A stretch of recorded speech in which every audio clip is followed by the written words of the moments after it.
Hey everybody, you are listening to The Poison Lab, a show about poisoning from people who treat poisoning. I'm your host, clinical toxicologist and emergency medicine pharmacist Ryan, and today I have a really exciting episode. We are going to learn the answer to the mystery case that we posted, and I have two fantastic guests here to help me. Joining me on this episode are Dr. Dan McCabe, a physician and medical toxicologist, and Dr. Crissy Lawson, an emergency medicine pharmacist. They are going to help me break down listener guesses and dive into the actual toxin, and I brought them on for a very special reason, which you'll learn more about. If you are just here to learn about the poison and you don't want to go through the listener guesses, you can skip ahead to the 1 hour mark. That's right about where we get into the poison, but we have a lot of fun discussion around the listener differentials, so I encourage you to take a listen. Now, if you didn't hear the mystery case that we posted, I'm going to play it here. But before I do that, I want to mention that this specific episode talks quite a bit about victims of murder by poison. These specific types of poisonings often draw a lot of attention from the public or the media, often being the target of documentaries or podcasts that are seeking to draw attention for advertisements and monetary gain. People love a good story. And I want to emphasize that the reason for discussion of poisoning deaths in this podcast is to better enable the healthcare workers who care for the victims of those poisonings to more rapidly identify the specific toxin and better care for that next victim of poisoning. Due to the nature of our work, we often discuss poisoning cases with a relative casualness. It's an especially easy thing for people to do when you hear about some distant tragedy. And in healthcare, we often know divorcing yourself from the emotion of the situation often allows you to make clearer decisions and focus on what can be learned from such a tragic event. But I don't want that to detract from the fact that each of these stories was a real person, and the family and loved ones of these victims continue to experience the emotional pain that was inflicted on them by what I can only describe as someone committing an evil act. I personally will never understand the rationale of someone using a poison to harm another, whether it's mass genocide with a poison gas or using a chemical to solve a personal vendetta.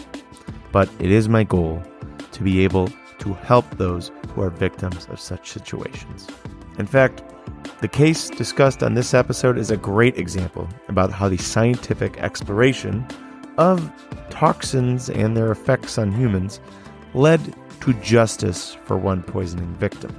Essentially, we've got a young woman who dies of pretty nefarious seeming cardiac causes several hours after seeing her husband. Murder is suspected, but the symptoms seem pretty delayed from the last time she saw her husband, so it's not clear how he could have poisoned her. But I won't form too much of your own interpretation. Here's the actual case. Toxo, roll the clip. A 30-year-old female was dropped off at the airport by her newlywed husband. She was going on a trip with some girlfriends to another city. She arrived in the other city about an hour and a half after being dropped off. When she checked into her hotel, she began to experience nausea and had an episode of vomiting. She then endorsed tingling of the hands and feet, or paresthesia. Feeling strange, she called for emergency medical services. When they arrived, she appeared alert and oriented, with normal vitals. She was transported via ambulance to the nearest hospital, but en route, she lost pulses. An ECG demonstrated ventricular fibrillation, and she was refractory to cardiac defibrillation.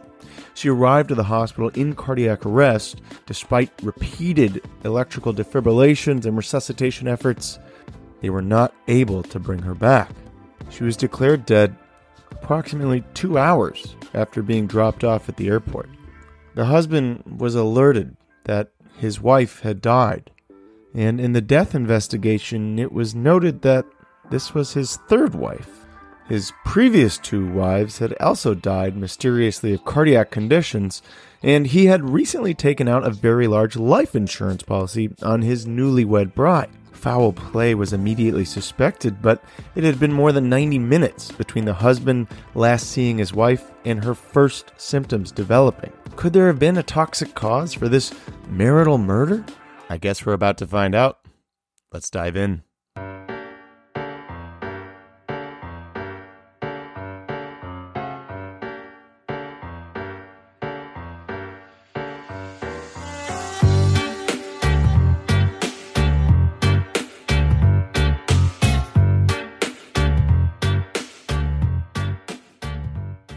Hey everybody, you are listening to The Poison Lab, a show about poisoning from people who manage poisoning. And today, I am very excited to have two fantastic guests joining me to help out with this mystery case from which we got a lot of fantastic guesses for. So, joining me today, I have Dr. Dan McCabe and Dr. Crissy Lawson. I'm going to let them introduce themselves so you can get a little bit of background on who they are, what they do, and all of the very cool work that they're involved in. And I'll go ahead and start off with someone you've heard on this show multiple times before, Dr. Dan McCabe. Thanks, Ryan. My name's Dan McCabe. I'm an emergency physician and medical toxicologist at the University of Iowa. I'm also the medical director at the Iowa Poison Control Center. And Dr. Crissy Lawson, can you give us a little bit of breakdown of where you're at these days and what you're doing? Yeah, hi, Ryan. I'm Crissy Lawson. I'm an emergency medicine pharmacist at Rhode Island Hospital in Providence. And I consider myself, under no uncertain circumstances, a tox novice. So very, very great to be here with some great tox minds today. We appreciate you being here too. And I think the listeners will learn soon that there's a very special reason why I have both of you on the show today, due to some expertise that I think both of you have. But before we get into that, we have to figure out what the show is about. And we can't do that until we do the listener guesses today. You know what? Okay, hold on. Have you two heard the case? Yes, I listened to it last night. Okay, good. I was like, I should probably make sure you know. So this is a really interesting case. The listeners will have already gotten a summary of this, but in the beginning of the show. But we have a young woman who develops nausea, vomiting, paresthesias many hours after seeing her husband, who we thought might have murdered her. The symptoms, actually, I didn't tell the listeners this, but the last time that the husband could have given the wife anything was actually 4 or 5 hours from the time of the first symptoms developing. And yeah, I did not give that information to listeners. I know that would have changed some differentials, but there's no wrong points here. So I think we'll still get some good answers either way.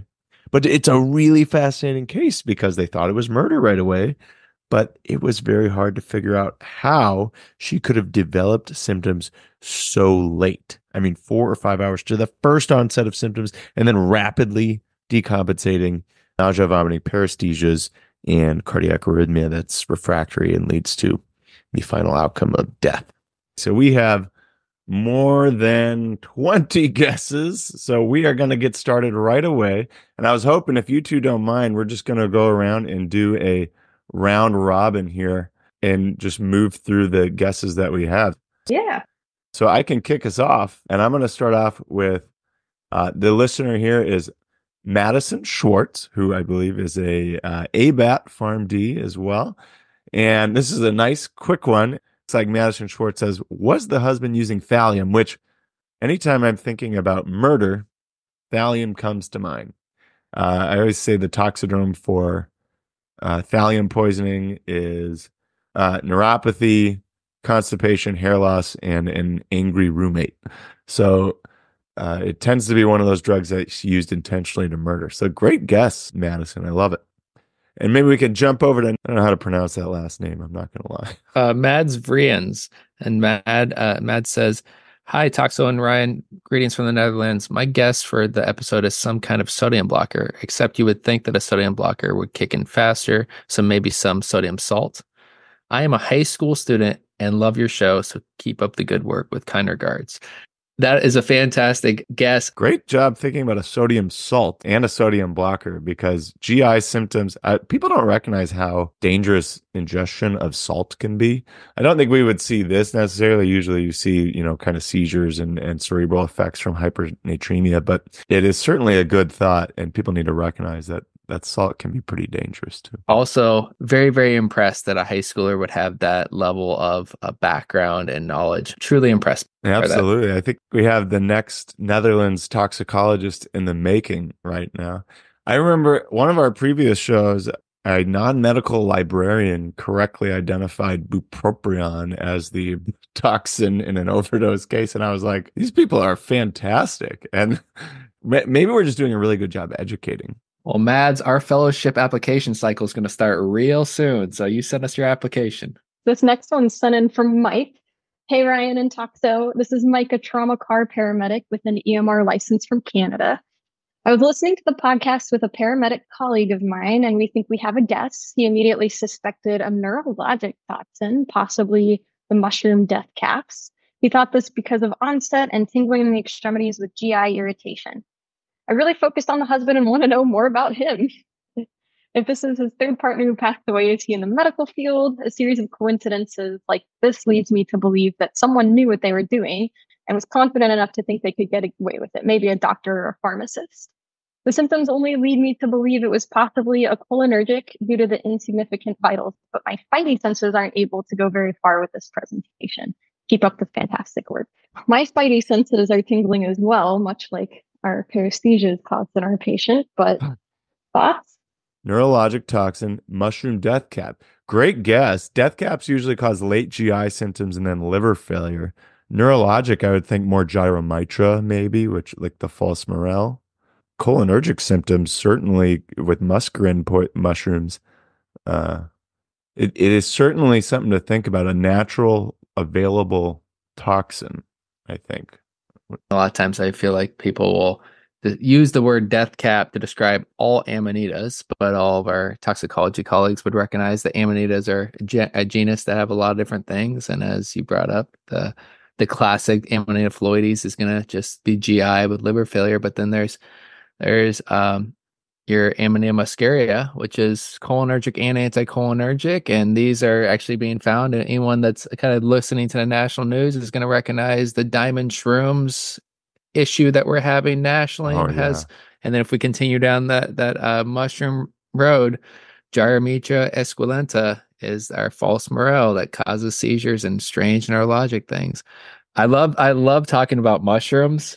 This is an interesting guess.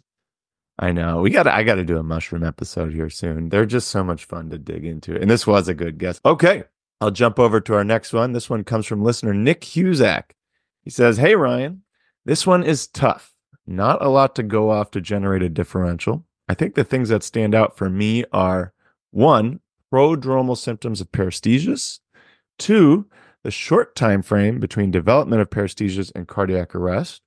Yeah, so once symptoms develop, they progress really quickly. And then 3, the refractory ventricular dysrhythmia is not responding to conventional ACLS. If we're assuming there was some foul play here, a few things come to mind. I've heard in the news a few things come to mind that I've heard in the news being used to intentionally poison someone. Colchicine is one of them. It was successfully used by a woman to kill her mother-in-law in a town I grew up near probably 15 to 20 years ago.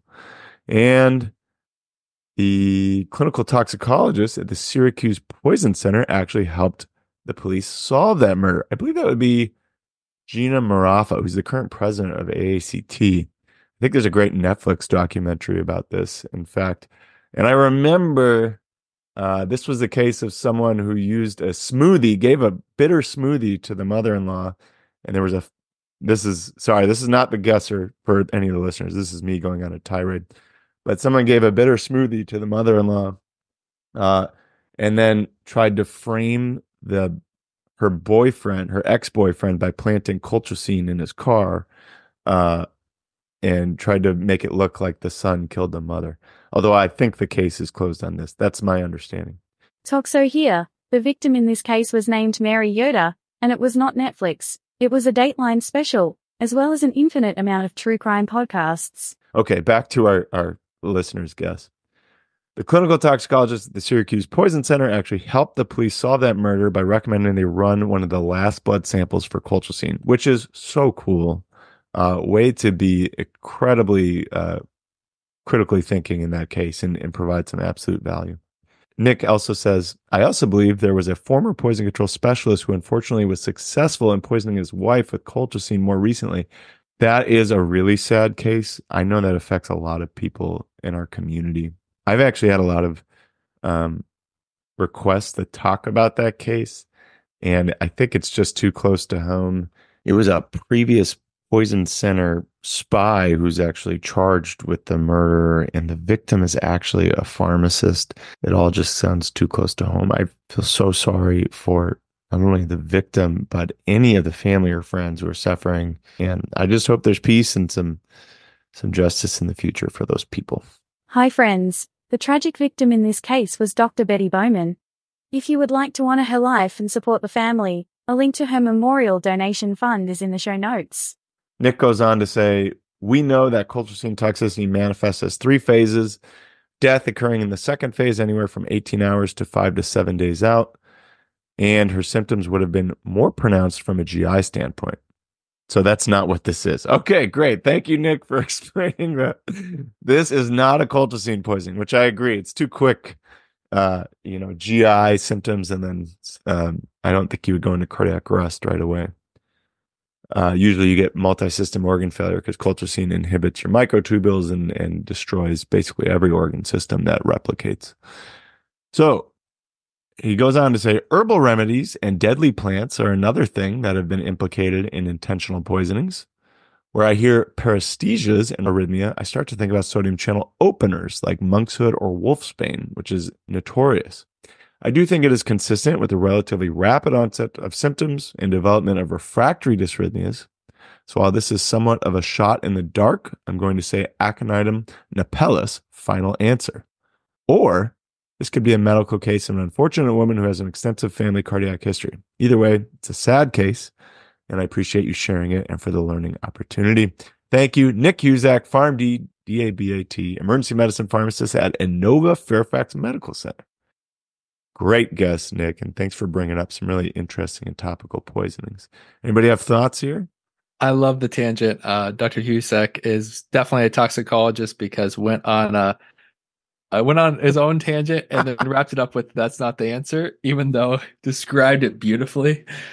Every discussion is an opportunity to discuss a poison that you feel like discussing. and then explaining why it's not that poison. Exactly. This is rounds to the T right now. Okay. Would you mind grabbing number 5? Absolutely. This is from Damien. Their response was, poppers. Enough amyl nitrates would get you into methemoglobinemia. A person would probably have that hypoxic pins and needles feeling in their extremities before their methemoglobin got crazy enough to put her into VT and kill her. Or the sodium nitrate curing salts that you get off of Amazon.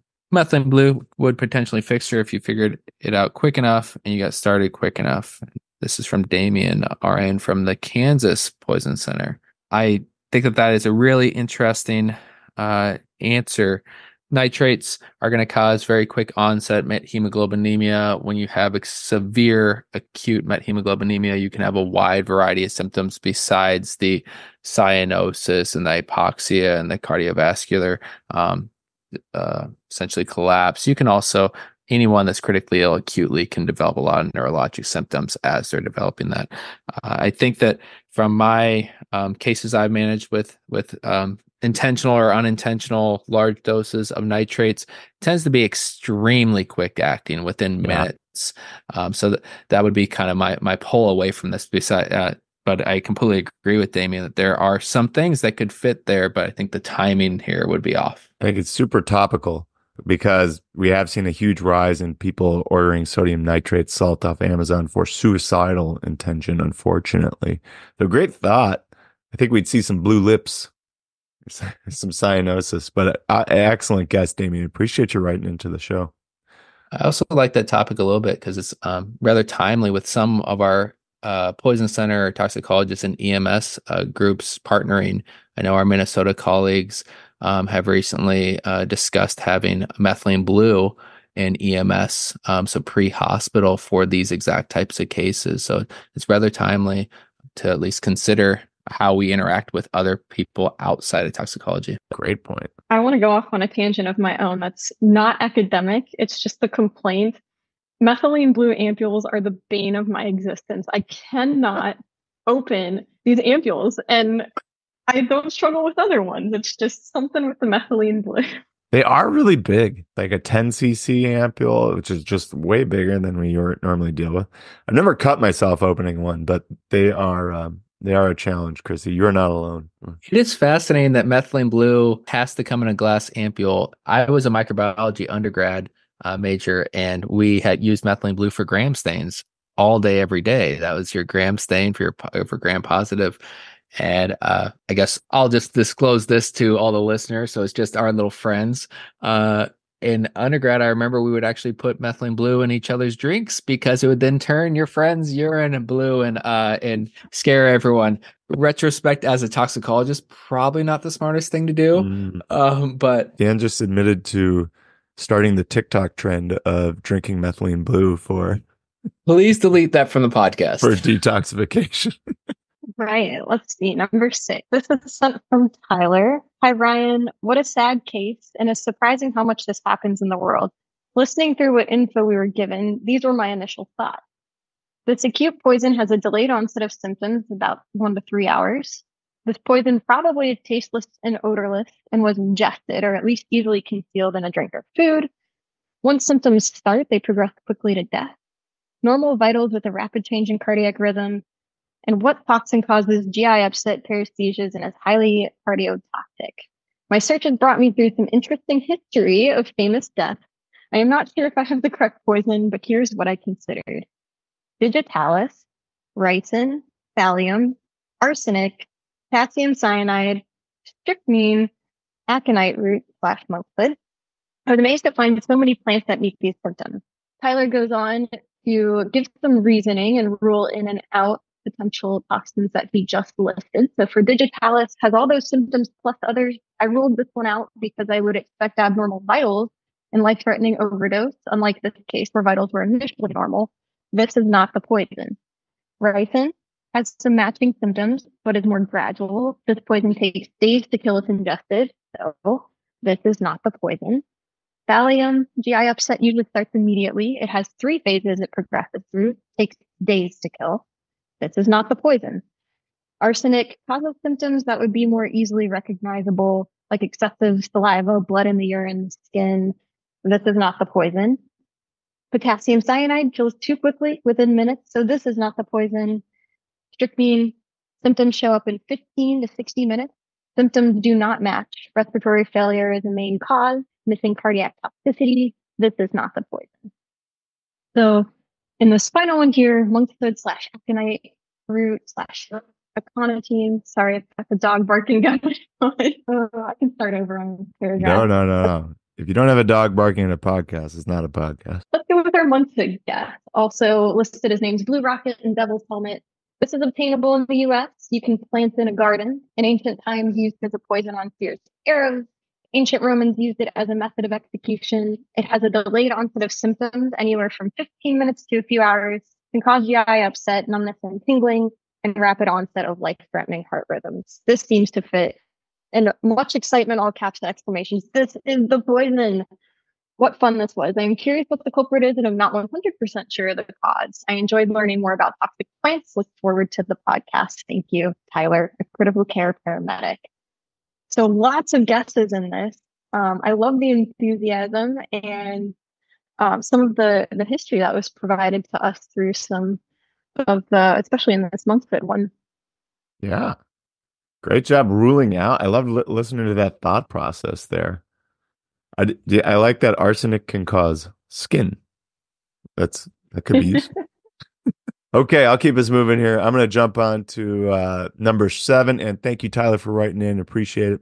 This one comes from a previous guest of the show. If you want to learn about late seizures with bupropion, or even hear this listener read out some guesses, you can go back to our previous episodes. This comes from Dr. Ari Phillip, who is a medical toxicologist. And he says, to the poison lab. First point, I accidentally just read the post, wrote my reply, then realized there's a whole 1 minute, 41 seconds of audio. But I'm going to stick with my gut here and keep my original choices. Rapid onset neurologic symptoms plus arrhythmia speaks to an electrolyte derangement or a channel blocker. I suspect, given the context, that this is either an accessible lab agent or a natural product. Given the acuity and the ease of concealing this in solution, I would go with barium. I love barium. He goes on to say, I'm assuming it doesn't have much of a taste as people drink barium sulfate by the boatload, which is a commonly used medical contrast agent. And he says, albeit that is an insoluble salt, so who knows if you are really tasting anything there. Presumably, you could dissolve a soluble form of barium carbonate or barium chloride into something. And what barium does for the listeners is it essentially causes profound hypokalemia due to preventing potassium from leaving the cells, can cause paralysis and arrhythmias. So Dr. Phillip goes on to say, hypokalemia is pretty rapid. There are cases of people rapidly dying of fatal hypokalemia and arrhythmia from barium styphenate explosions. Wow. Before they make it to the hospital. I really want to read those cases. That's interesting. Presumably an oral ingestion would be more delayed. Did the patient have any weakness that would seal the deal for me?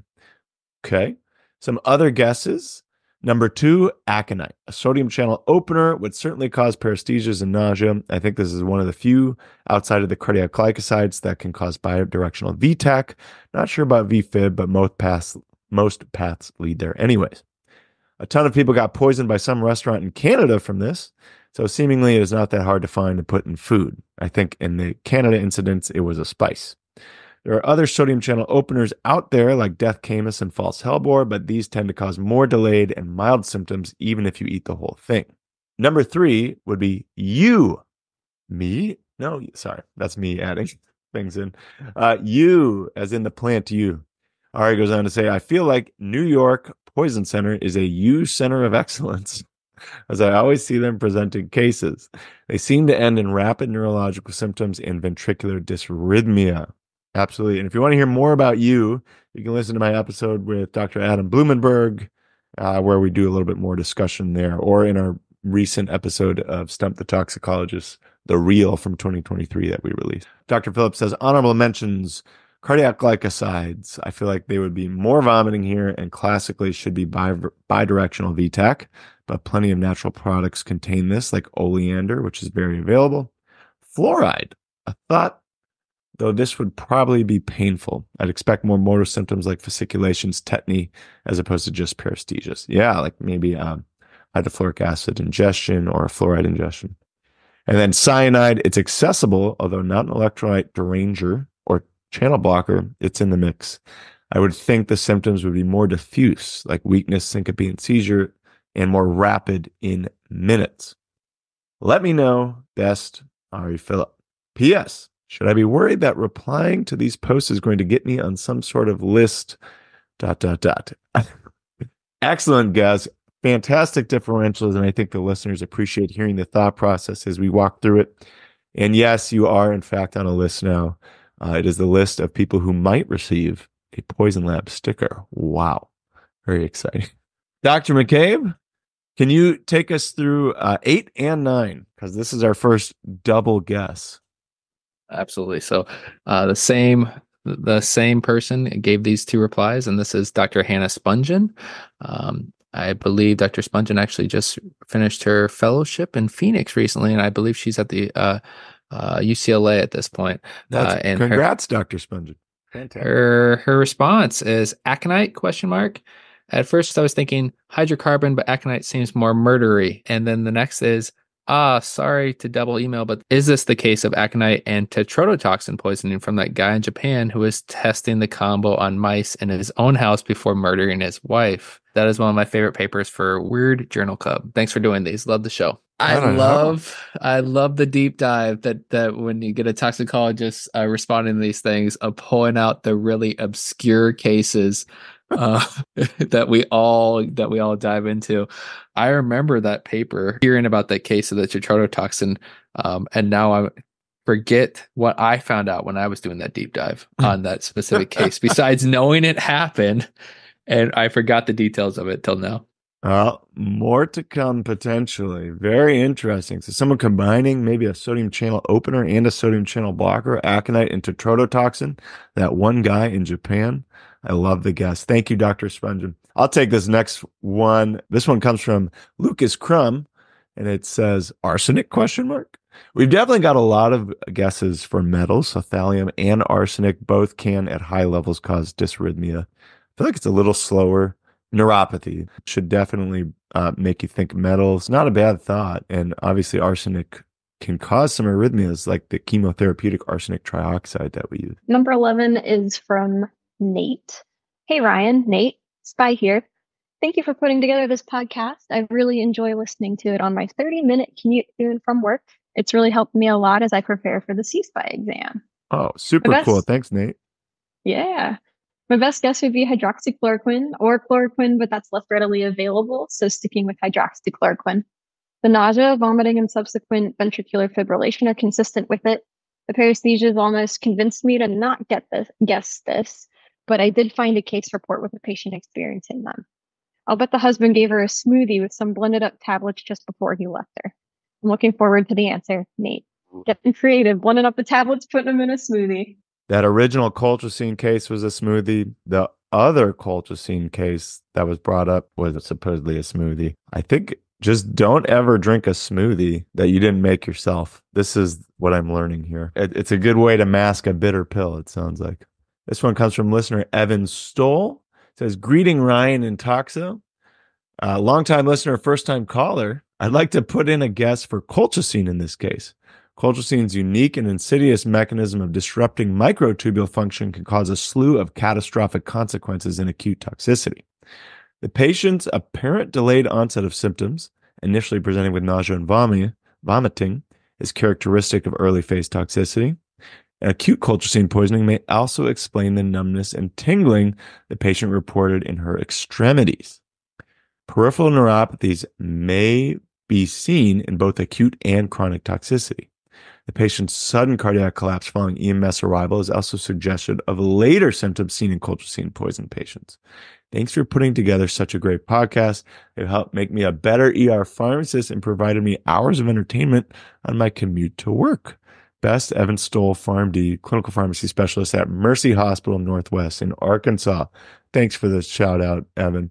This is a good point I never really thought about. Chronic colchicine with, slowly developing toxicity over a few days, and maybe he gets the poisoner gives one last bout right at the end. So I feel like when I see cardiac arrhythmia from colchicine, you're usually already pretty sick and not able to be walking around. But I think it's a interesting thought. I will say, because I went on a little tangent of this a couple years ago when we wrote up a case report on a acute colchicine overdose. There are some dysrhythmias that can happen with colchicine pretty early on that are not related to the classic microtubule turnover that we classically think about with, essentially you get dysrhythmias as the heart is kind of dying at the end. There are some reports that there are some patients that actually have dysrhythmias pretty early from another mechanism that I do not remember. But so it's one of those fascinating things. I don't remember those being completely resistant to normal resuscitative measures. But it was, again, typical deep dive for no real reason. I do remember learning that in the literature. Hello, Toxo's friends. To augment Dan's comments, I searched my literature database and found case reports of bradycardia and heart block beginning as early as 4 hours after ingestion. The mechanism is believed to be parasympathetically mediated. Check the show notes for the link. That's really cool. I didn't realize that. Yeah. And especially, if you take enough of a drug, you can usually cause collapse pretty quickly. I got to imagine there is enough colchicine that you take. Those massive ingestions can sometimes present differently than your typical toxidrome. The dose makes the poison. That's right. Great guess, Evan. Thank you. The next one is from Sarah Skoloff. Sarah, I'm gonna go with Schulwolf. I don't think I got it any better, but I think that's what we got. I'm sorry if I mispronounced your name, Sarah. She says, "Hi, Ryan and Toxo, longtime listener, first-time writer. I'm a fourth-year medical student at UConn applying into EM. I first started listening to your show about a year ago during a tox elective and was quickly hooked. Aside from making me sound much smarter during the rotation, I really believe that listening improved my step score, so thanks for that. That's awesome. Thanks, Sarah. Reading this case, my first thought was colchicine poisoning, given the combination of GI upset and refractory cardiotoxicity. Also, the fact that there was a recently publicized case of a toxicologist allegedly poisoning his wife. And Ryan, you spoke about that briefly already. However, the paresthesias did not fit colchicine toxicity, nor did the 90-minute timeline. The news case in the question, I believe, involved a gradual poisoning over several months, and it's been someone enough colchicine to evoke acute toxicity would be hard to do surreptitiously. I also considered arsenic poisoning, which can produce paresthesias, GI upset, and cardiac arrhythmias. However, oral ingestion of arsenic has a much shorter onset of action and also is rarely fatal. Inhalation of arsenic gas does have a much longer onset of action and can prove fatal at a high enough concentration. However, this again would be difficult to do without attracting notice. Arsene gas? Arsene gas. What an astute... The husband also flew to the city and filled the hotel room with arsene gas so that when they walked in, it's such a fascinating toxin. Okay, sorry. Derail. Continuing on, Sarah continues, feeling stumped like any good med student, I decided that the best course of action was to ask someone smarter for help. And I will tell you, as myself, I do this all the time. I'm always asking the smarter person in the room or the smartest person in my phone for help from time to time. As I was on my clinical EM rotation at the time, I brought the case up during morning report from the residents. There, one very astute PGY3 who had just finished a tox elective suggested aconitine as the possible culprit. After researching it more, I had to agree that it fit pretty perfectly. Aconitine, more commonly known as wolfsbane or monk's hood, binds with high affinity to voltage-gated sodium channels present in many important tissues, which include cardiomyocytes, neurons, smooth muscle, just to name a few, and locks them into a state of refractory depolarization. This leads to a variety of neurologic and motor symptoms, some paresthesia, some weakness, GI upset due to sustained ileocontraction and cholinergic stimulation, and initial inotropic activity from increased sodium influx during cardiac action potentials, but eventually bradycardia, hypotension, and refractory ventricular arrhythmias. Onset of symptoms typically occurs anywhere from 20 minutes to 2 hours after ingestion, which would fit the case timeline, and only a very small amount, about 2 milligrams of pure aconitine or 1 gram of a plant, is needed to achieve a lethal dose, an amount easily slipped into a beverage or food item. What a great description. Our future is bright. Yeah. This, just well done. I have nothing more to add, or that was perfectly stated. And then she also goes on to say, a fun fact, aconitine poisoning is the mechanism that Georgia Miller allegedly used to poison her second husband, Kenny, on the popular Netflix show Ginny and Georgia. Relatedly, this case report I found and linked below details a teenage girl who, just having watched Ginny and Georgia, purchased a monk's hood plant from a local garden store and pureed it into a smoothie, which she ingested it as a suicide attempt following a fight with her parents. What a tragic case. And unfortunately, this, with the ability for all of us to have immediate access to so many good things in this world, at the same time, we also have access to a lot of very negative things in this world. But Sarah finishes up with, thanks again for always producing such entertaining and educational content. And I look forward to hearing that episode. Really great, Gus. Sarah, that's really cool. Thanks for letting me know that this actually helped your medical education. I love hearing that. That's wonderful. We're hearing a lot of themes here. We're hearing arsenic. We're hearing aconite. We're hearing channel openers, electrolyte disruptors, and smoothies. This is yet another smoothie theme. So got to watch for those smoothies. This next one's from Peter Romberg. Hi, Peter. Nice to hear from you, I suppose. This one says, hello. This is an interesting case, and I feel that there is a fairly wide net that can be cast for the causes for this patient's death. My primary answer as to what may have caused this patient's demise is cardiac glycosides, such as foxglove or oleander, if the husband has any knowledge of bot meat or a particularly green thumb, or digoxin, which he may have access to for all I know. I feel like this is my best guess based on the progression of symptoms from numbness and tingling in her fingers to vomiting to VFib or rest. What was not mentioned was if she had a particularly slow or fast heart rate with EMS, or if she experienced any visual changes such as halos. Other thoughts that came up while discussing this case with one of the ED pharmacists I enjoy working with fairly regularly. I'm hoping and guessing that's an Iowa pharmacist. Fairly regularly were colchicine, as well as the sodium channel openers such as aconite, both of which we steered away from due to no reported diarrhea or seizure activity, respectively. Outside of my 2 or 3 best guesses, I'm not entirely sure as the differential should be kept fairly broad. QT prolonging meds and agents would be my birdshot answer, as I could see the VFib arrest being related to a prolonged QT, which may have led to R-on-T phenomenon.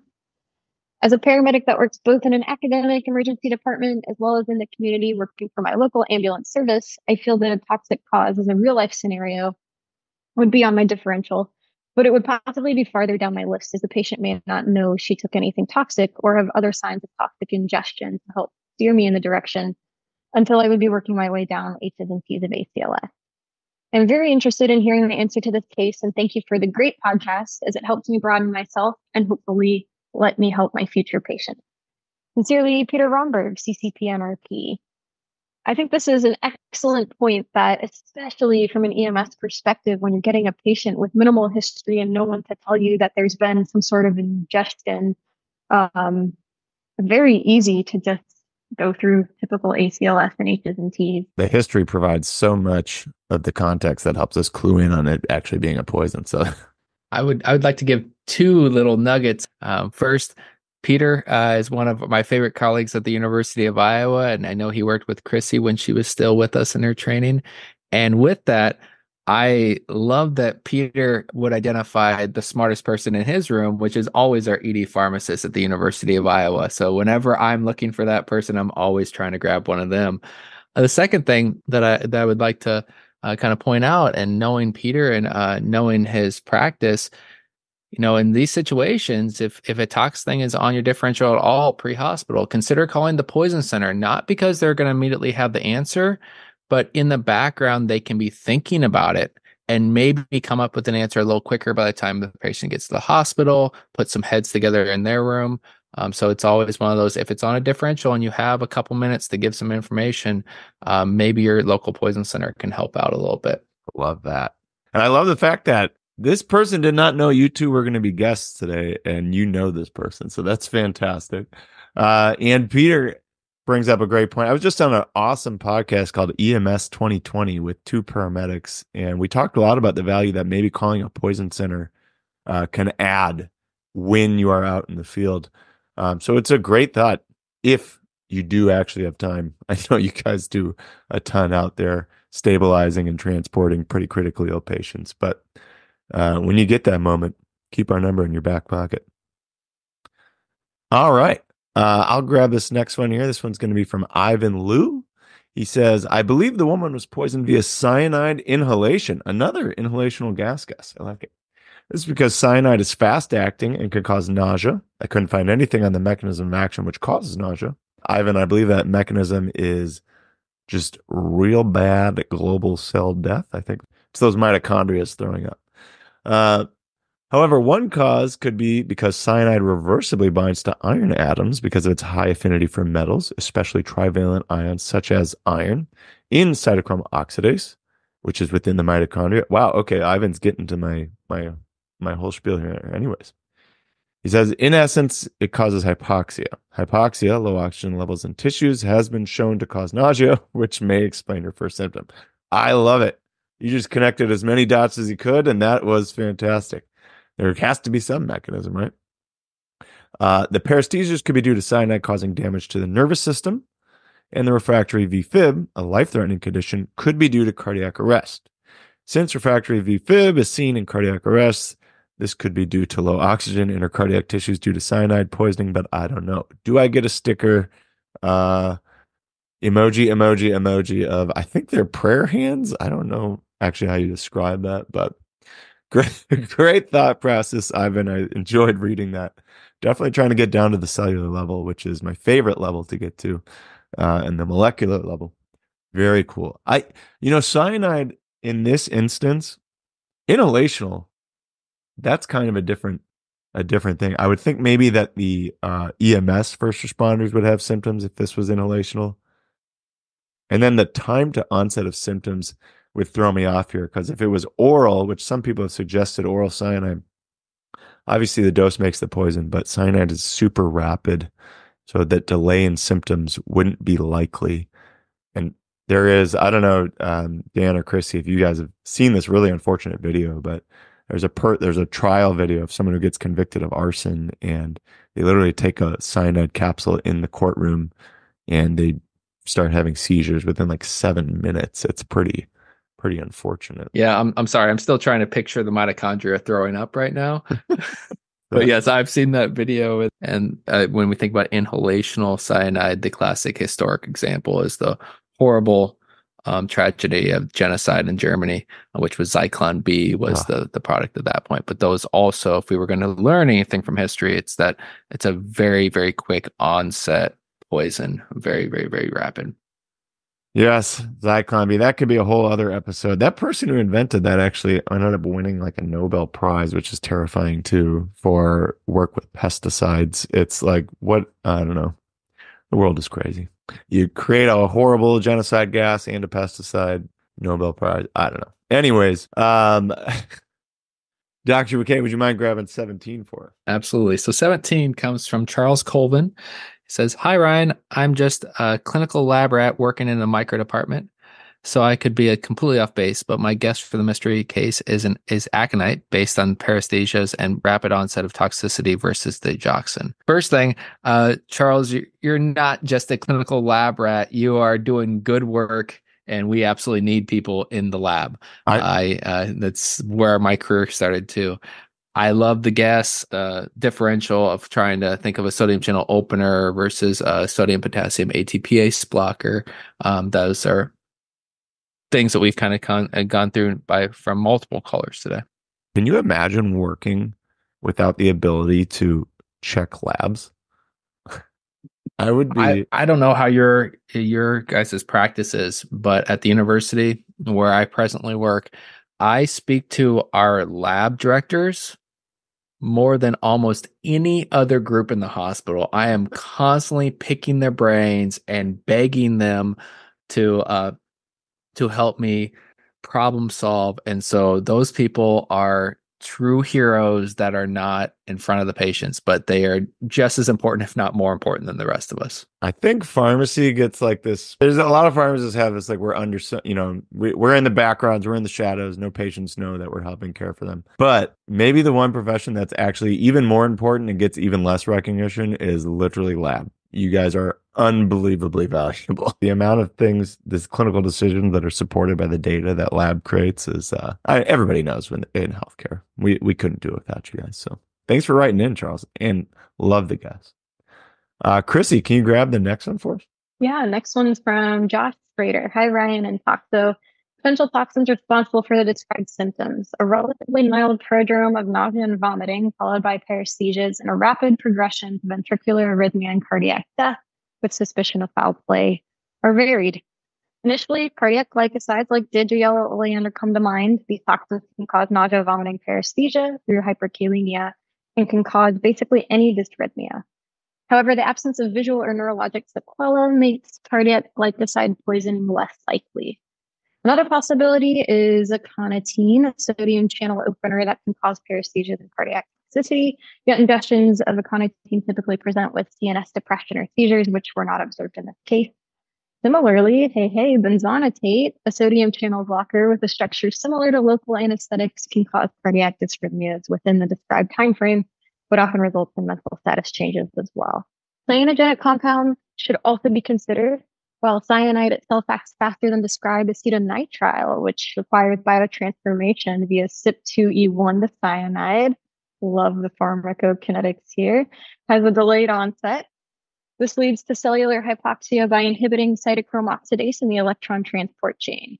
However, neurologic symptoms would likely appear before or concurrently with cardiac toxicity, given cyanide's affinity for oxygen-sensitive organs like the brain and heart. I just got to jump in. Great guess there for acetonitrile. I love it because it fits the time so well. Delayed cyanide toxicity.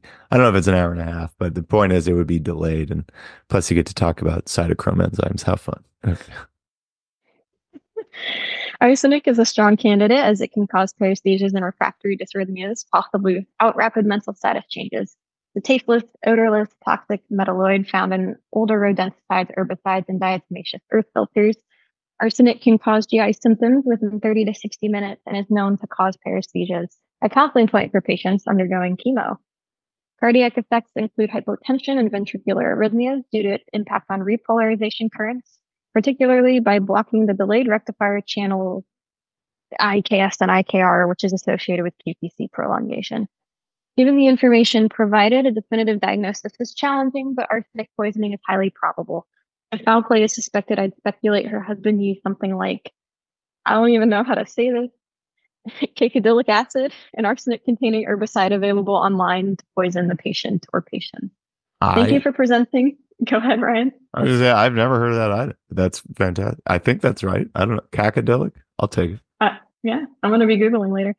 Thank you for presenting this intriguing case and for all the content you provide. I look forward to hearing the conclusion. Josh. What a great answer in so many different ways. I love the acetonitrile shout out and the CYP enzymes, but talking about arsenic, anytime you can plug arsenic to have a conversation. If our listeners are unaware, arsenic is one of the biggest reasons why forensics toxicology became a thing in New York City over probably about a century ago. And if anyone has time, I would really recommend reading the book, The Poisoner's Handbook.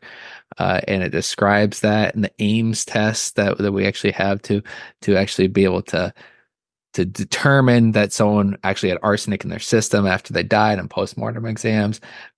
Just a fascinating kind of dive that they went to describe arsenic and the different. And yeah, cacodilic acid is one of those that you can that could be used. I don't know how often it actually is used though.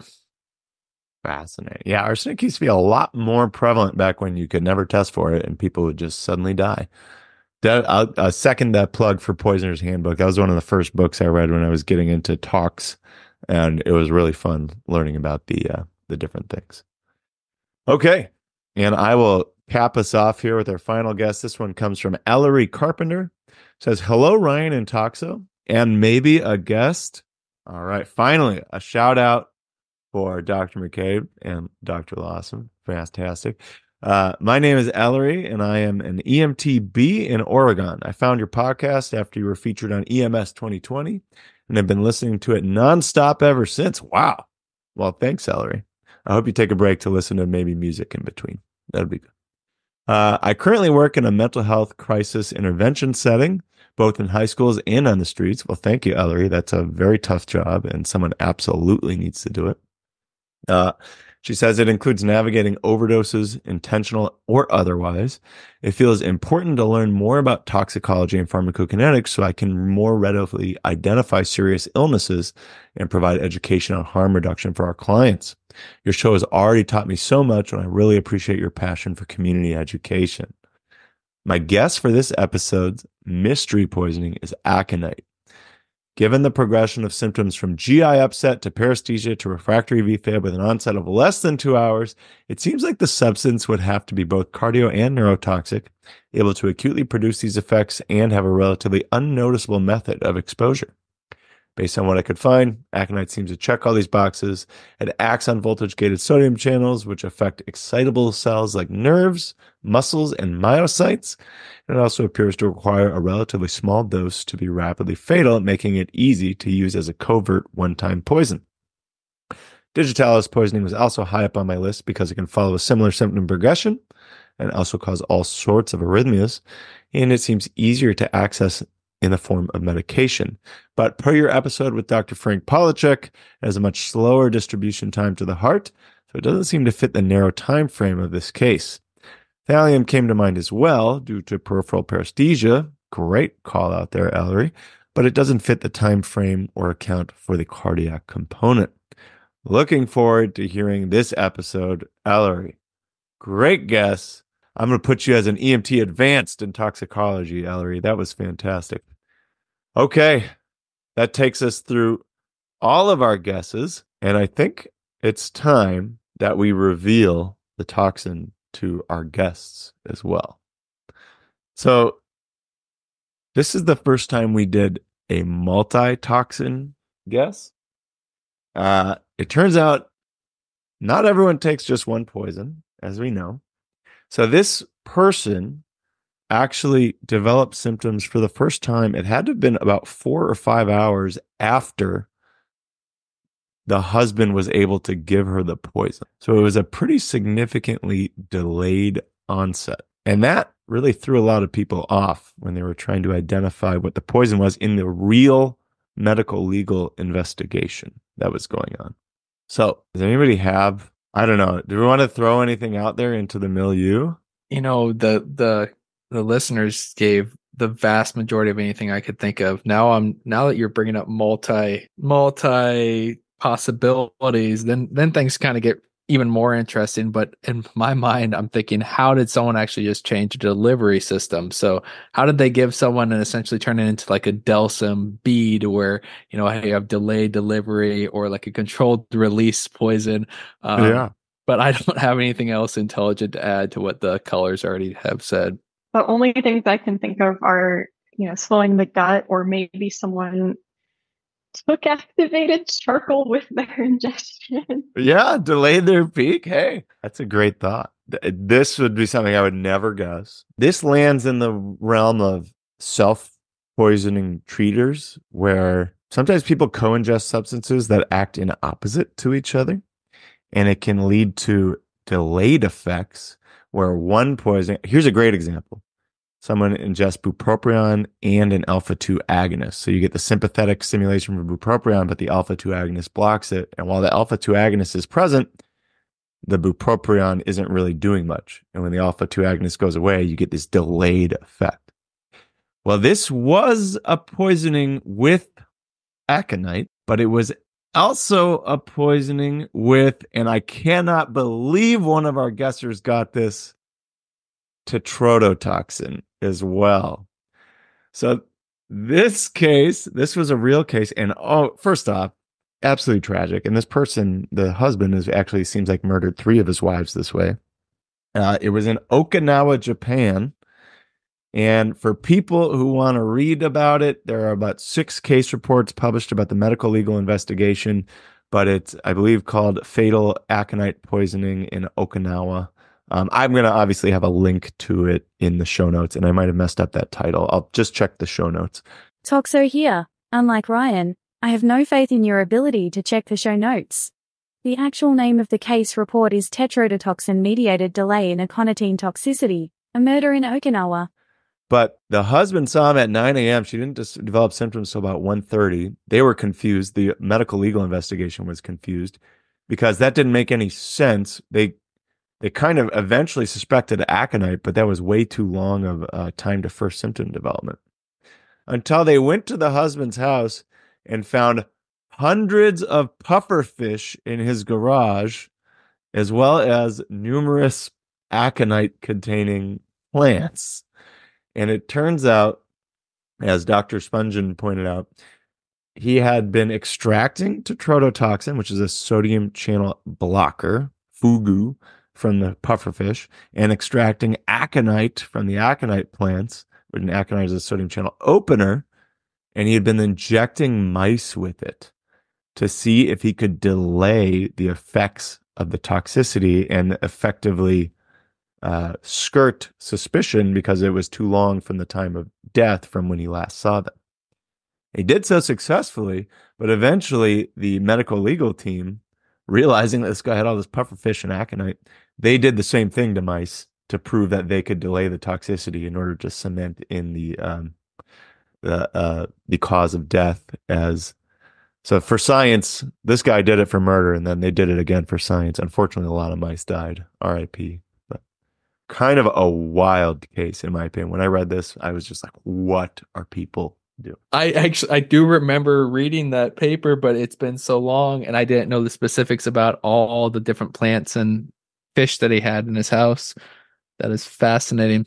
I actually, when that answer was read, was kind of thinking to myself, that seems silly. They took the antidote to their own poison, but then I figured I'd just search the case report or the journal later and read and see what happened. So I'm glad that ended up being the case, because now I get the spoiler of an ending.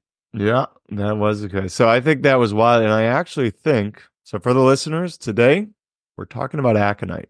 And the reason why I have these guests on the show with me is because Dr. McCabe and Dr. Lawson are co-authors with myself of an aconite review paper that we just published in the Journal of Critical Care Medicine, I think. Ryan, it's Journal of Intensive Care Medicine. I have it next to me.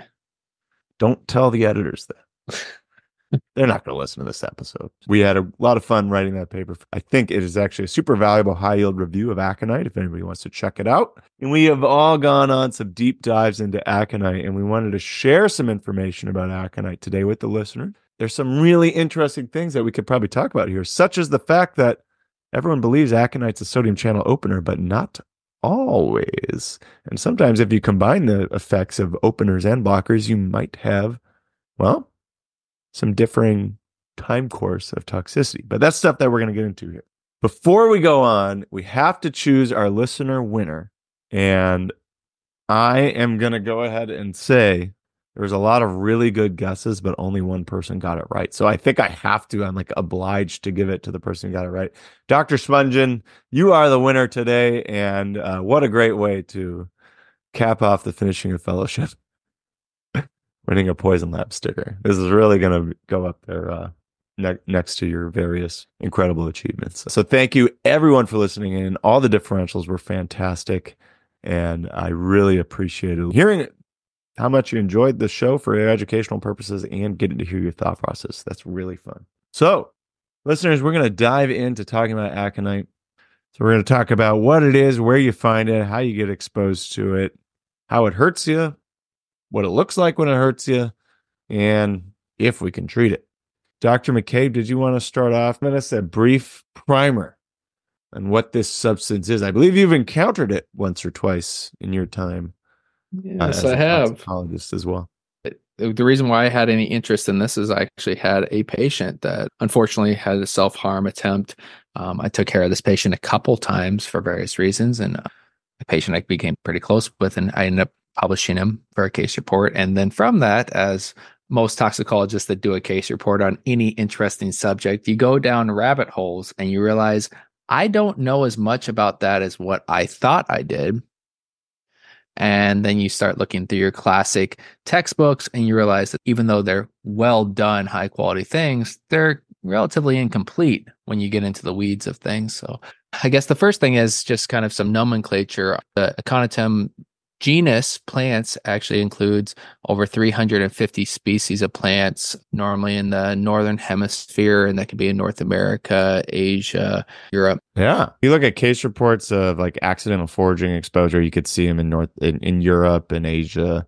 I think the most common place I see this growing is in my friends' gardens because it's throughout a lot of different regions of the world, but people cultivate it in gardens a lot. So it's functionally a global plant. You're going to see it everywhere. And so they're pretty common. And when you compare what poisons or what compounds are in these plants, there's geographic changes depending on where you are in the world. Aconite alkaloids is actually a very broad term with a lot of different chemicals, a lot of different substances that can be included underneath there.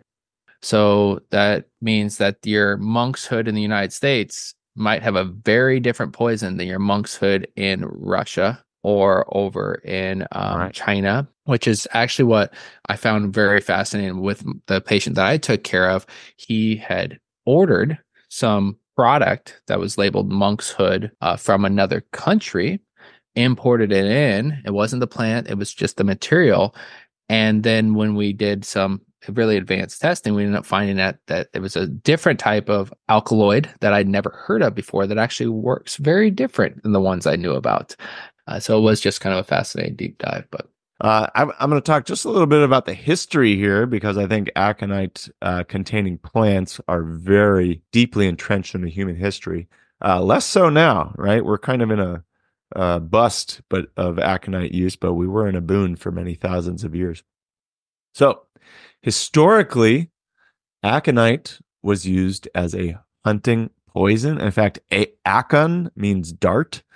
And it was thought that this was applied to projectiles for hunting. And that's why it has all these different names like wolf's bane, leopard's bane, I believe it has mouse bane. It unfortunately has woman's bane is a name that was occasionally applied to it. And then you also hear the name monk's hood, and that is, or devil's helmet, which is referring to the characteristic purple flower, which looks like the hood of a monk, or apparently the helmet of the devil. If you actually want to see some good pictures, when we published our paper, we got pictures from some of our toxicology nerd friends who grow aconite. So shout out to Dr. Jillian Theobald, who's our medical director at Wisconsin Poison Center, and Dr. Rachel Gordesky, who's a clinical toxicologist out in New York. They both sent in some pictures of aconite that they grow in their yard, and you can see them. That's going to be Aconitum napellus, which is the U.S. kind of monk's hood. You can see, as Dr. McCabe alluded to, different types of Aconitum species. So in Asia, we have Aconitum I'm going to butcher these, so I do apologize to those who are much more knowledgeable here. But Aconitum carmichaeli, I think is what it's called. And there's another one, which is called Aconitum kuznetsovii. So in Asia, Aconitum carmichaeli and kuznetsovii are important ones because they're used in traditional Asian medicines. So there's these traditional Asian medicines called, and I'm sorry, I'm butchering this too, Chanmu and Kawu, as well as Fuzi. So these are basically teas, tinctures, skin liniments, or medicinal wines. So you're cooking water or wine and soaking it with these plants and using it to extract aconite and have a medicinal purpose. And we'll talk about that because that's been used for thousands of years, and it's also a current route of exposure that's very important. Aconite has been around so long, it is literally in Greek mythology.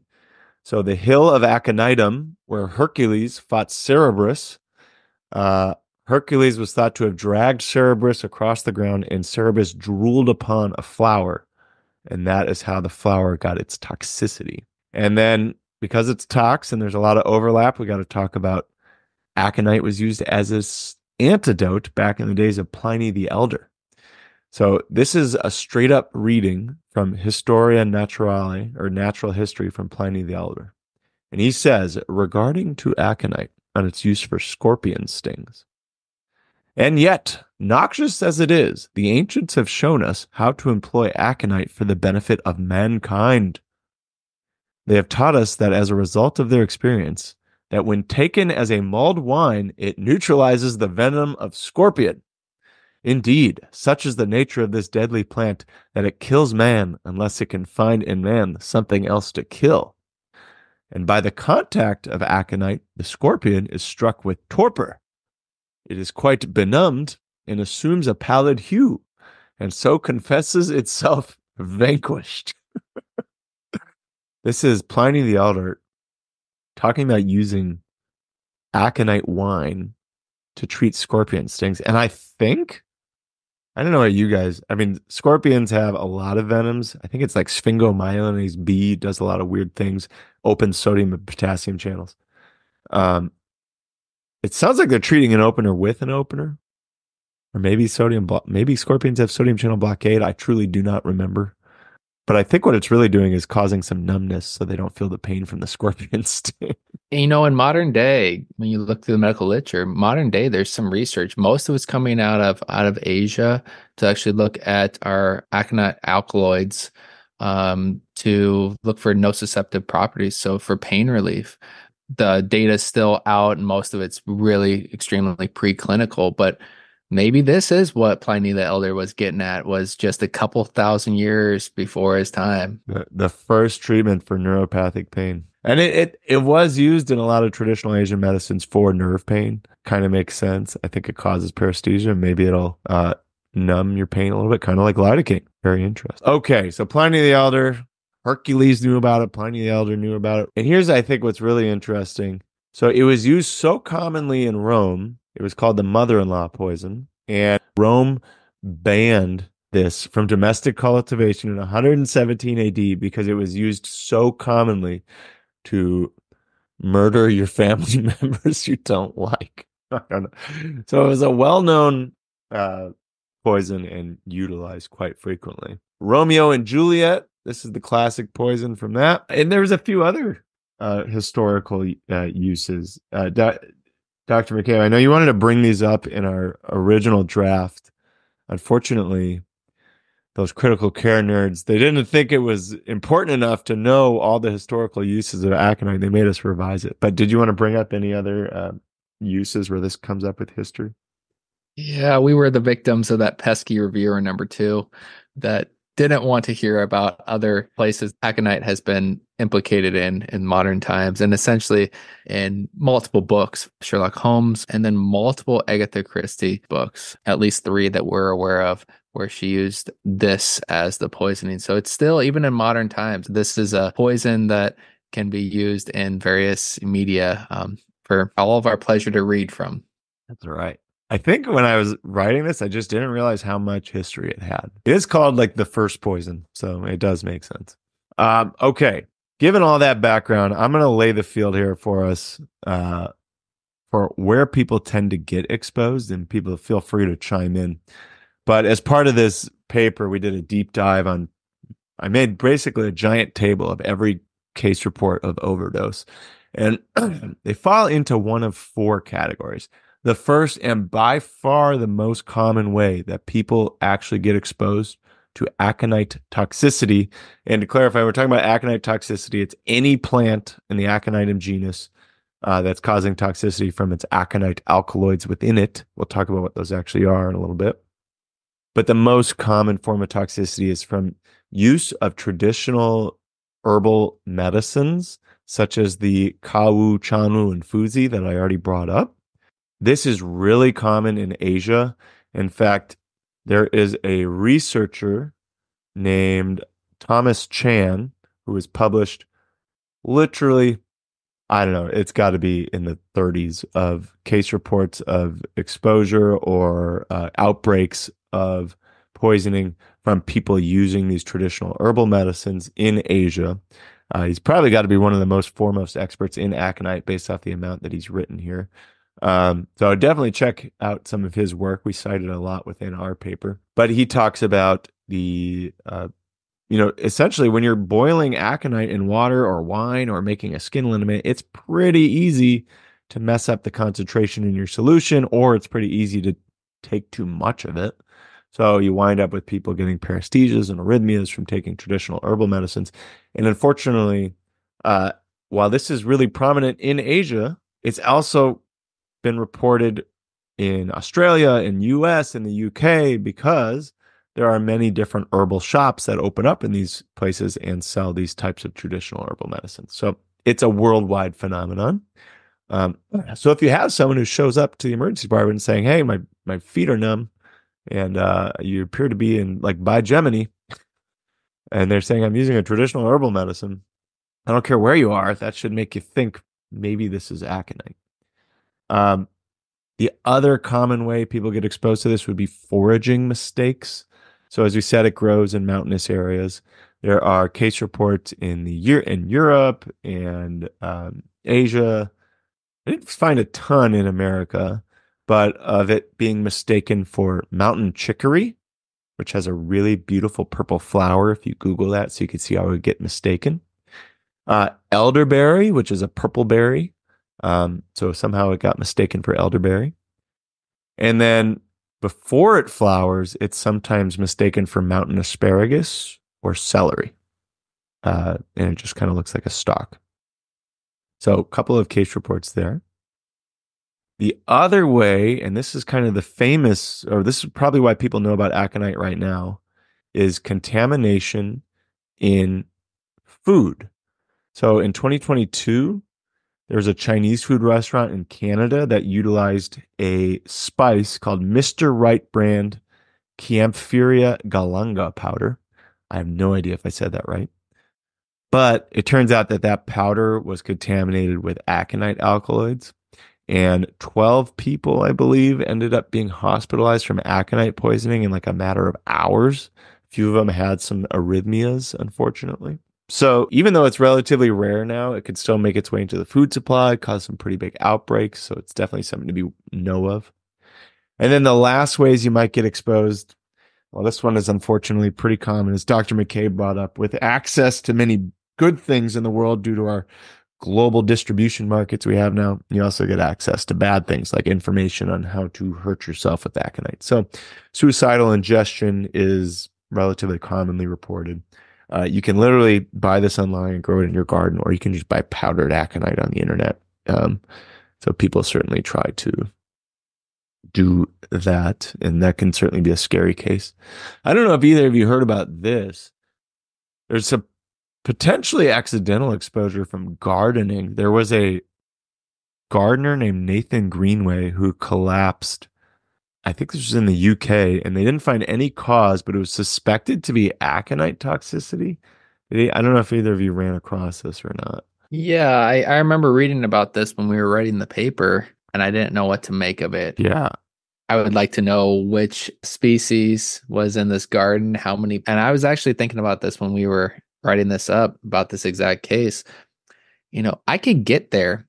I guess we should say that the roots, most of these plants, the roots are hundreds of times more concentrated with the alkaloids than the stem or the leaves. And so if somebody tilled their garden and ground up a whole lot of aconite roots and put it all in one spot, maybe you could concentrate it enough. But other than that, right, I would really like a confirmatory lab to tell me that this was present. Yeah, I agree. I'm always hesitant to comment on any of these media cases because you need so much more information to really draw a significant conclusion. But the author I talked about previously, Thomas Tran, ended up doing a study on skin diffusion of aconite. And it turns out from these skin liniments or like wines that people are making, there is a pretty significant amount of percutaneous absorption that occurs. So if you actually get some of these traditional herbal products on your hands and then leave them on there or apply a dressing, there is definitely a risk for exposure. So who knows what happened with this kind of famous media case, but it is, I guess, possible. And as Dr. McCabe just dreamed up, there could be an exposure scenario where it could happen. So you misforage, you take the wrong herbal medicine, you unfortunately try to harm yourself, or maybe there's a nefarious gardening going on. But there's a lot of different ways you can get exposed to aconite and the alkaloids within it. I think it's time we talk about how those actually cause toxicity.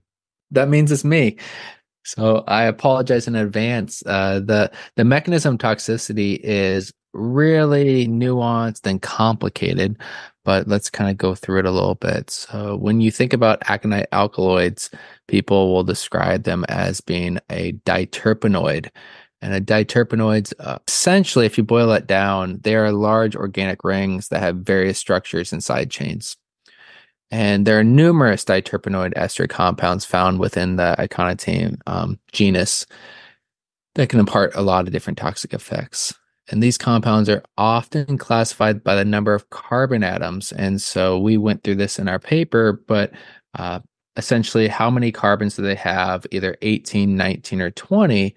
And most references will say that the carbons, the compounds with 19 or C19 alkaloids are the most relevant in toxicity. Hi folks, Toxo here. Aconite, aconitine, and aconitum are the best known C19 diterpentoids and are found in many of the species within the genus. However, new C19 diterpenoids are often found depending on which species you are examining. And there are numerous mechanisms that these compounds may cause their effects, including interference with metabolic pathways, interference of microRNA, modulating calcium channels or sodium-potassium ATPase. However, the primary toxic effect is the modulation of voltage-gated sodium channels. So essentially, we boil it down to these large ring structures that have different carbon atoms having some kind of effect on a sodium channel. And many toxicology references solely mention the ability of aconite alkaloids to activate the sodium channel, so activate, open.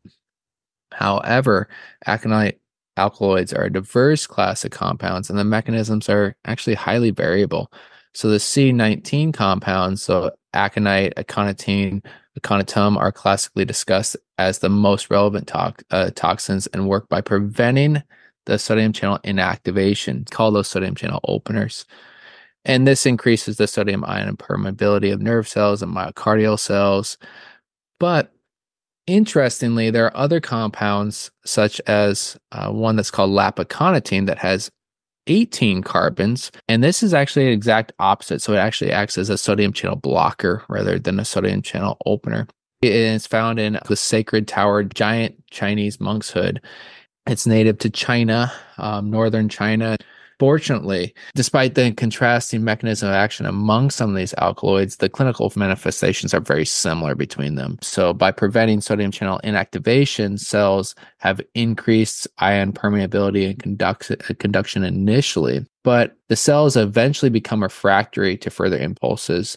And it's because these channels don't completely recover to a resting state. So the initial hyperexcitable phase is then followed by an inhibitory phase similar to sodium channel blockers. So essentially, sodium channel openers with time can functionally almost turn into a sodium channel blocker. And I'm going to put a shout out here for one of the absolute brightest minds of toxicology, whose blog posts I consume with great fervor, Dr. Steve Curry, who's from Arizona. And he has a whole blog post called Plant-Based Sodium Channel Openers, and he explains the mechanism so nicely of how they function to act, and they function essentially like a sodium channel blocker at some point, because your sodium channels need to be at a low resting membrane potential in order to go back to a resting state.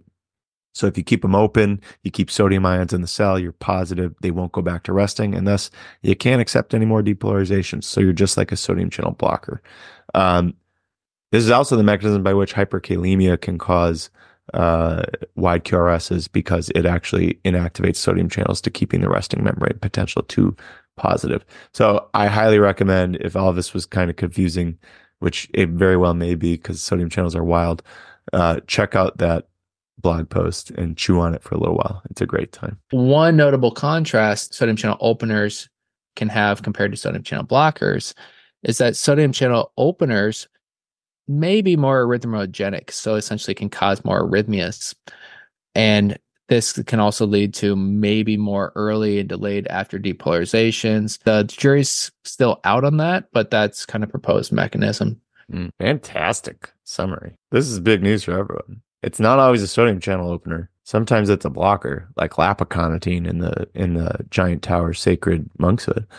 And I think that's really interesting, because that probably all of these plants, if you really look into them, have variable contents of each of these alkaloids, right? Some contain aconite, some jezaconitine, all these things. And then some might have blockers. And as we just learned from our case report, the proportion of blockers and openers that you have might impact the time to experiencing toxicity.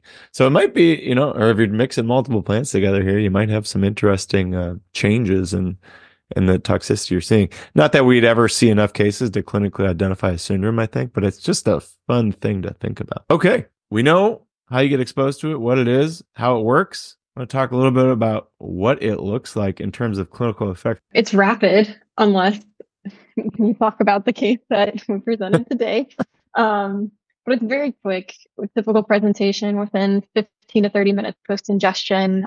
There's been some cases with symptoms of onset as soon as 10 minutes. And usually starts with those GI symptoms and some paresthesias. A lot of times it's oral paresthesias, since it's an ingestion. And then obviously dose makes a poison for severity and duration, but we can see a decline into those cardiac dysrhythmias of all sorts, usually ventricular in nature, from the early and late after depolarizations. The duration is interesting because it seems like people have tried and put a half-life on some of these things, and they seem to be widely variable, and that may tie into some CYP enzymes, that may tie into obviously the dose. Right. The aconite alkaloid is what's causing the toxicity. And we know that the amount of time that there's a lot of variable kinetics for that for people. Yeah. We had it in our paper, but it was like some people had a half-life of like 6 hours, some had a half-life of like 17 hours. It was kind of wild. Check out the paper. That's what I'm saying.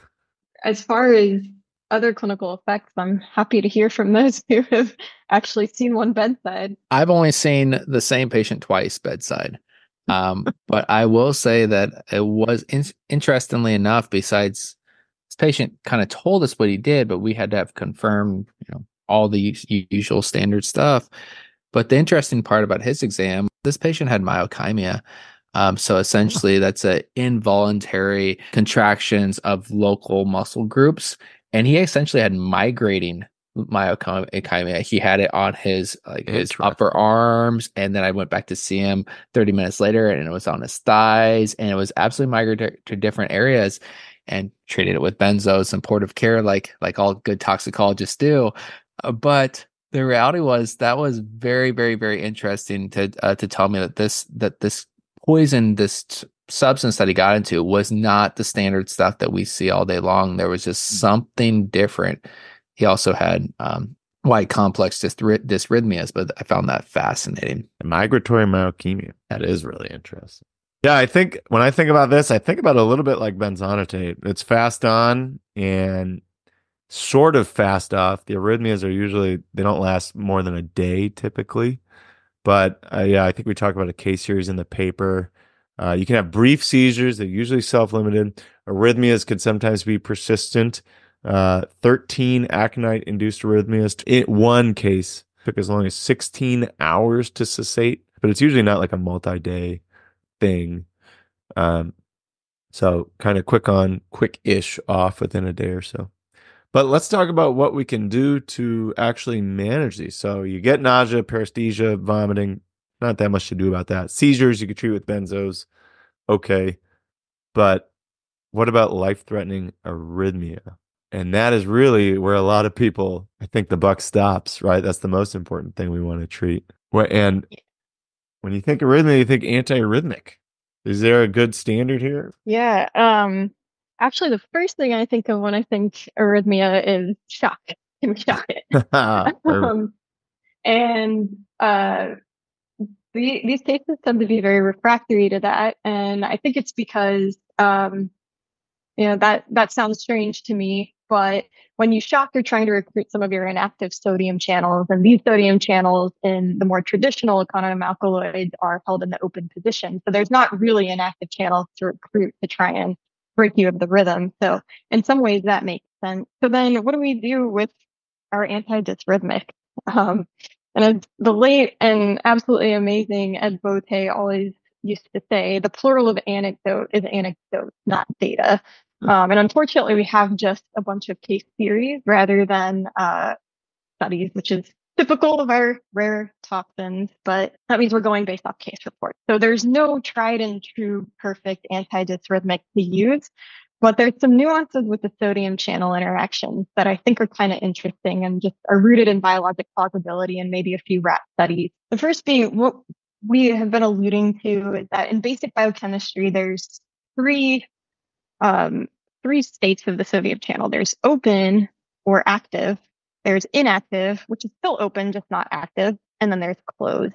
And a lot of the sodium channel blockers / antidysrhythmics that we have are interacting with either the active or inactive state of those sodium channels.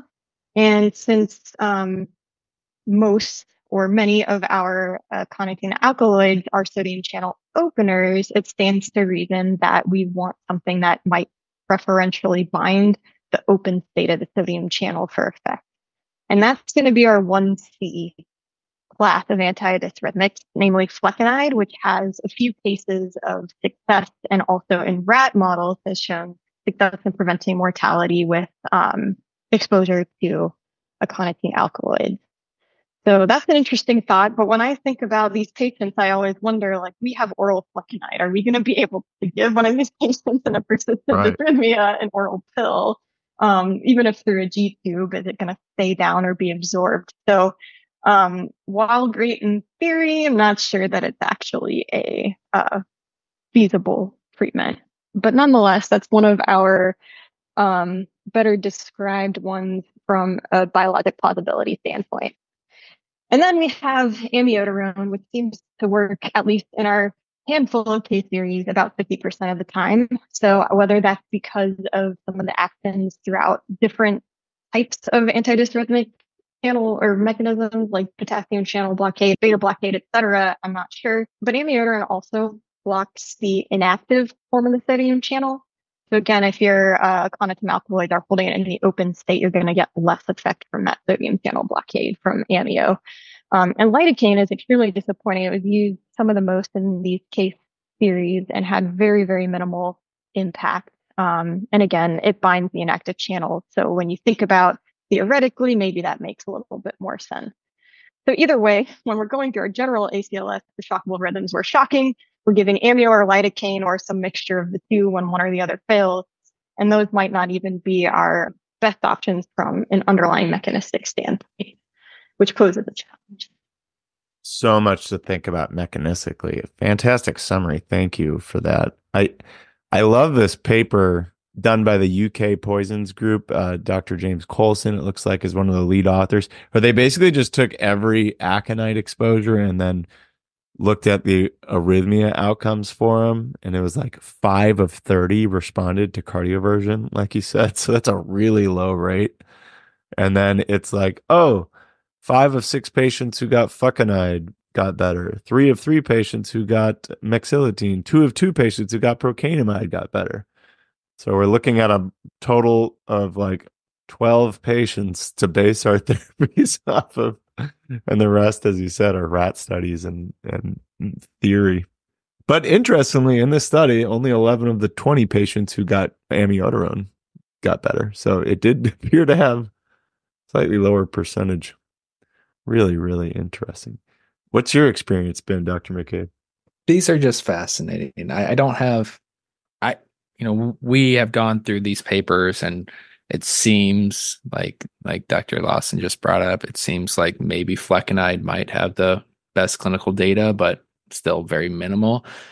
I remember very clearly in the situation where this patient came in and I'm bedside and also trying to do a deep dive into the literature and found some case series on using flecainide or amiodarone. And I remember very clearly, again, going to my very intelligent ED pharmacist, and when we were considering this, and their response to me was, "Are you sure this is monkshood?" And the answer is, I absolutely am not sure, Right. Because I don't know what this is. And it comes back to bedside, at least for me, is you treat what you see. And in that case, the patient had a really prolonged QRS, and in our society, when people intentionally overdose or accidentally overdose, are toxic from something, the vast majority of times we try trials of bicarbonate. We give some pushes of bicarbonate, and if they stay stable, we kind of just give them we reassess and hope they don't have a dysrhythmia that forces our hand into using some of these other things. But if they can stay stable, then we rely upon the luxury of time and metabolism and elimination to try to get rid of this. So I remember having a very long conversation where our pharmacist kind of reeled me in and thought, let's not reinvent the wheel. We'll have multiple of these things available, but we're probably going to go through relatively standard protocols, which are reasonable. And then I, look through all this data and I think, should I be going to my PNT and asking for tetrodotoxin to be put on our PNT? I don't think our heads of our PNT are going to allow me to use fugu on these patients, but I don't know. You just got to smuggle in your own pufferfish. Maybe we'll Feed put them that in the little tox bits. workroom. Yeah. Yeah, I think that's fascinating. Well, did you use bicarb on your case? We did. And was there an effect? There was not an effect. We did multiple boluses, and then we actually started him on a drip, and I'm one of the toxicologists that doesn't really like drips. Yeah. But the patient was doing fine with a really prolonged QRS, and essentially I sat bedside for hours until I thought the patient was stable enough that they could leave our ER and go to the ICU, and then I sat with them for hours in the ICU. That is true dedication, and I bet you the patient appreciates that. I think there's a case to be made too, because you can use sodium bicarb in hyperkalemia to narrow a wide QRS. It always makes you wonder if you can use it in sodium channel openers, given that it has the same mechanism of blockade at one point, but that really is just not known. I don't think we know anything about that. But you bring up a really great point. The true solution here is what we call MTF, metabolized to freedom. And sometimes you're in refractory, VTAC, or in some of these cases up to 16 hours, and they're resistant to shocks. So in a case like that, I would definitely think this would be a strong candidate for ECMO because it's going to be a short-lived toxicity, short cannulation time, which usually means you're going to have better outcomes. But, you only need to go into pulseless VTAC for, 6 minutes to get, or hypoxic brain injury. So if you're in and out of refractory VTAC, these might be people you want to talk to your ECMO team early because these arrhythmias sound refractory. And at best, we have primarily guesses on how to manage them. Educated ones, but not great. Well, and we put the cart before the horse here a little bit. As always, for all toxins, you want to think about how can I decontaminate them, give them charcoal, how can I enhance their elimination? Dialysis, probably not. Well, I don't know if the toxins are dialyzable, but these patients are usually in VT, and it's hard to convince nephrology to dialyze your VT patient. And then antidotes, we sort of talked about that, and supportive care, right? Just trying to maintain airway, breathing, circulation until the drug is out of their system. So listeners have heard this mnemonic before: A, B, C, D, E, F, G. Support your ABCs, decontaminate, enhance elimination, focus on an antidote, and G, get help from a toxicologist. So I would never, me personally, would never manage one of these without also another toxicologist on board because they're just so rare, and I'd probably be calling up Dan. Oh, I agree. And I think that I certainly was not doing the case that I managed by myself. I know I've called multiple colleagues. I'm sure I called my poison center, even though I'm the director. I called the poison center to ask a very smart person to help kind of do a deep dive in the literature as I'm bedside. No one can do this job that we have alone. And I always try to tell our trainees that even if you know what you're doing in a tox case, it's okay to unload your tox brain and allow someone else to think through that part of the differential. I think this was a really fun discussion. And other than it also being a 90-minute-ish plug for our paper, which I would recommend everyone, it actually is a pretty fun read. I've appreciated getting to learn from both of you. Final thoughts, words of wisdom? I guess I would just remind everyone that when we think about aconite toxicity, it is a very general term with a lot of different effects that are relatively and probably appropriately oversimplified in our references. So essentially, a lot of things can happen that these patients can get really sick really quick. But at the same time, these have been used for millennia in a lot of places in the world. So the dose makes poison on these. First off, I stand by what you said earlier. Drink your own smoothies. Never drink a smoothie made by someone else. Second is there's all this theory about the antiarrhythmic for this, but in reality, as we kind of mentioned, I think my takeaway is if you have someone who presents with a wide QRS, you're going to be pushing sodium bicarb. You're going to be treating it more like a sodium channel blocker until you know otherwise. And if you know otherwise, maybe you can turn to a little more theory, but it's really hard to deviate in these cases. And hindsight is 2020. Well, thank you both for joining today. I really appreciated it. And I know I kept you long. Truly sorry about that. It's fun. Anytime. Ryan, thanks for doing this. And thanks for this podcast. I don't remember if you were doing this when I was in fellowship, but you certainly were when I was brand new faculty, and I still listen to it, but I certainly was listening to it when I was trying to get my feet wet. It's a great job. Yeah, thanks for having me as well. Absolutely. I appreciate it. I mean, like I said, to be among many of the tox greats that have been on this podcast is wonderful. Well, I think you're well on your way. We'll see you soon. Take care. All right. That'll wrap it up for this episode. Here is a summary of everything we just learned, much of which can be found in the paper, A Narrative Review of Aconite Toxicity by myself and my co-authors, Dr. McCabe and Lawson. Aconite poisoning has been around forever. It's literally discussed in Greek mythology, but it's reared its head as recently as 2022 when there was a large outbreak of aconite poisoning from a Canadian Chinese food restaurant. Aconite poisoning refers to poisoning from any plant in the genus Aconitum, of which there's greater than 200. They contain various diterpenoid compounds, which we classify by how many carbons are in them, C18, C19, and C20. The classic compounds we believe to be associated with toxicity are the C19 diterpenoids aconite, aconitine, and aconitum. These lock your sodium channels into the active form, allowing sodium to continue entering the cell, leading to early after depolarizations, but eventually becoming refractory to other depolarizations and manifesting similarly to a sodium channel blocker. Symptoms are often early GI and neurologic symptoms such as paresthesia, oral numbness, and seizures, followed by cardiac arrhythmias. As with most plants, there is geographic diversity in terms of the content of their toxic alkaloids. Depending on where you are, you might actually have not just sodium channel openers, but also blockers, such as lapaconitine, found in the giant Chinese sacred tower monk's hood. But clinically, at the bedside, you're very unlikely to know what your patient actually took, and they may have thought they ordered one thing and got something else. When you see a wide QRS in toxicology, you should usually think a sodium channel blocker.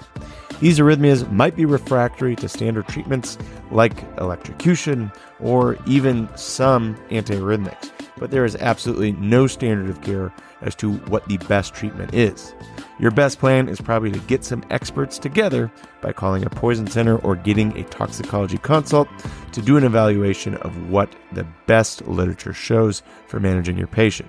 And don't forget, in patients who are in refractory arrhythmias, sometimes ECMO is a pretty useful tool to allow them to metabolize to freedom before that refractory arrhythmia causes a pretty bad outcome.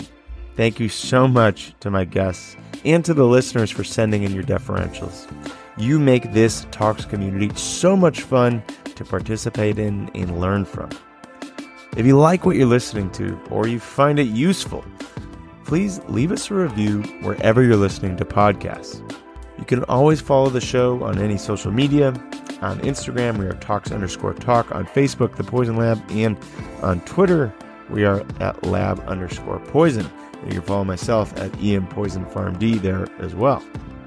Don't forget, you can find all free shows, medical games, YouTube videos, and other resources at www.thepoisonlab.com, where you can also find some Tox trinkets if you feel like repping the show.